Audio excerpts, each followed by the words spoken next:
тавре қаблан хабар дода будем дар ҳудуди мамлакати мо ҳавои ноустувори сербориш аз ҷониби агентии обу ҳавошиносии кишвар пешгӯӣ карда шуд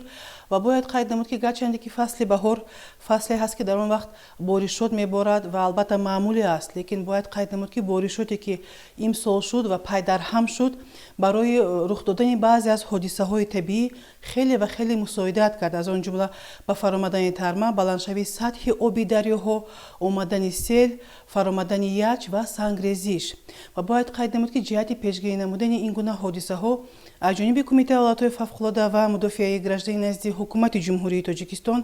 дар якҷоягӣ бо кормандони вазорати корҳои дохилӣ, вазорати нақлиёт, ширкати роҳии АРС як қатор чорабиниҳо ба тасвиб расиданд ва амалӣ ҳам шуданд, лекин ба ин нигоҳ накарда мутаассифона дар ҳудуди мамлакати мо чанд ҳодисаи табиӣ ҳам ба амал омад ки он бори дигар такрор мекунам бо таассуф ба ҳалокати шаҳрвандон ҳам оварда расонид. Бояд зикр намуд ки шабонарӯзи гузашта дар ҳудуди мамлакати мо 36 адад фаромадани тарма, 6 адад омадани сел ва аз он ҷумла фаромадани сангрезиш ва 1 адад фаромадани ярч дар ҳудуди мамлакати мо махсусан дар ноҳияҳои кӯҳӣ ва доманакӯҳӣ ба қайд гирифта шуд ки дар натиҷа 2 нафар шаҳрвандони мо ба ҳалокат расиданд. Ин дар натиҷаи фаромадани тарма ҳангоми ҳаракат намудани тариқи шоҳроҳи Душанбе Хорух як автомашинаи калонҳаҷм дар натиҷаи фаромадани тарма ҳам ронанда ва ҳам мусофираш ба ҳалокат мерасад. ҷиҳати пешгирӣ намудани ин гуна ҳодисаҳо, яъне ҳодисаҳои ҳалокати шаҳрвандон ва аз он ҷумла пешгирӣ намудани паёмадҳое ки ин ҳодисаҳои табиӣ оварда мерасонад, яъне боришоте ки ҳафтаи сипаришшуда ва ҳафтае ки омада истодааст он ҳам ҳамоно идома меёбад тибқи маълумоти агентии обу ҳавошиносии кишвар. Бинобар ин Кумитаи ҳолатҳои фавқулодда ва мудофиаи гражданӣ назди ҳукумати ҷумҳурии Тоҷикистон бори дигар эҳтиромона ба диққати аҳолие ки дар доманакӯҳ ва кӯҳсор зиндагӣ мекунанд, махсусан ба онҳо муроҷиат карда хоҳиш менамоем ки дар ин рӯзҳо, яъне то 20 март аз роҳандозии корҳои саҳроӣ, махсусан ҷамъоварии он маҳсулоте ки дар кӯҳсор ва доманакӯҳсор мероянд худдорӣ кунанд, аз баровардани чорвои худ ба чарогоҳ,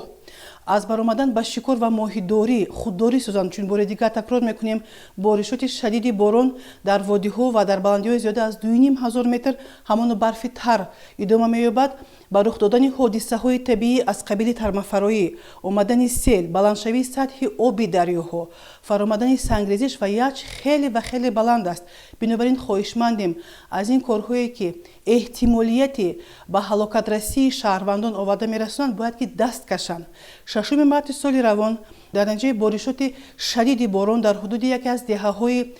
шаҳри Турсунзода ҳангоми чаронидани чорвои худ 2 нафар шаҳрвандони соли таваллудшон 2004 дар натиҷаи омадани сел ба ҳалокат расиданд. Бинобар ин мо хоҳишмандем аз падару модарон эҳтиромона хоҳиш менамоем фарзандони худро барои чаронидани чорво ё ин ки ҷамъоварии он маҳсулоте ки айни замон дар кӯҳсор ҳаст даст кашанд ва худдорӣ кунанд ва онҳоро намонанд ки ба он ҷо раванд, худ ҳам бояд ки намуна шаванд ба фарзандони худ аз роҳандозии корҳои нолозим, яъне айни замон ин ҳам бошад шикор ё ин ки моҳидорӣ ё ки роҳандозии корҳои саҳроӣ ва махсусан мо диққати махсусро ба ронандагон медиҳем ва хоҳишмандем айни замон гарчанде ки аз ҷониби наҷотдиҳандагони Кумитаи ҳолатҳои фавқулодда дар шоҳроҳи Душанбе Чанок, аниқтараш дар километри 62 ва 72 шоҳроҳи Душанбе Варзоб 2 адад постгоҳи муштараки Кумитаи ҳолатҳои фавқулодда, вазорати корҳои дохилӣ, ширкати роҳии АРС монда шуда бошад ҳам, лекин бори дигар такрор мекунем фаромадани тарма дар айни замон дар шоҳроҳи Душанбе Чанок, Душанбе Хорух хеле ва хеле баланд аст. Бинобар ин хоҳишмандем пеш аз баромадан ба сафар бояд ки ҳатман оид ба вазъи роҳҳо, вазъи боду ҳаво маълумоти пурра аз Кумитаи ҳолатҳои фавқулодда, агентии обу ҳавошиносии кишвар, ширкати роҳии АРС маълумоти пурраро ба даст оварда, воситаҳои нақлиётии худро омода сохта баъдан сафари худро таҳриз намоянд. Агар имконият бошад то 20 март аз сафар намудан тариқи ин роҳҳо худдорӣ кунанд, чун бори дигар такрор мекунем хавфи баланди фаромадани тармаҳо, фаромадани яч, сангрезиш ва омадани сел дар роҳҳои кӯҳӣ махсусан тариқи Ахбаҳо хеле ва хеле баланд аст.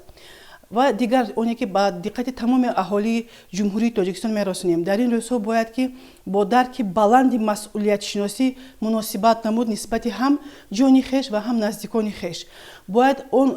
ҷойборҳое ки дар гирду атрофи маҳаллаҳои худ ҳаст, аз он партовҳое ки худи борон рӯзҳои охир оварда расонед ва он партовҳое ки ҳаст бояд ки тоза намуд, чун бори дигар такрор мекунем, баландшавии сатҳи оби дарёҳо хеле ва хеле баланд аст. Барои ҳамин хоҳишмандем дар ин рӯзҳо бояд ки бо масъулияти баланд муносибат намуд ва гарчанде ки Кумитаи ҳолатҳои фавқулодда 24 соат омода аст барои расонидани ёрӣ ба шаҳрвандон, лекин бори дигар қайд менамоем, наҷоти ҷони ҳар як нафар дар дасти худи ӯ мебошад. Бинобар ин хоҳишмандем дар ин рӯзҳо бояд ки мо якдигарро дастгирӣ намоем, бояд ки ҳатман он ҷойборҳо, он каналҳое ки ҳастанд, он селпартовҳое ки ҳастанд, онро бояд ки аз партовҳо мо тоза созем. Ба мақомоти ҳокимияти маҳаллӣ ва аз он ҷумла иҷроия муроҷиат карда хоҳиш менамоем ки дар ин рӯзҳо аз ҷалб намудани худи техникаҳои махсус барои тоза намудани соҳилҳои рӯдҳо,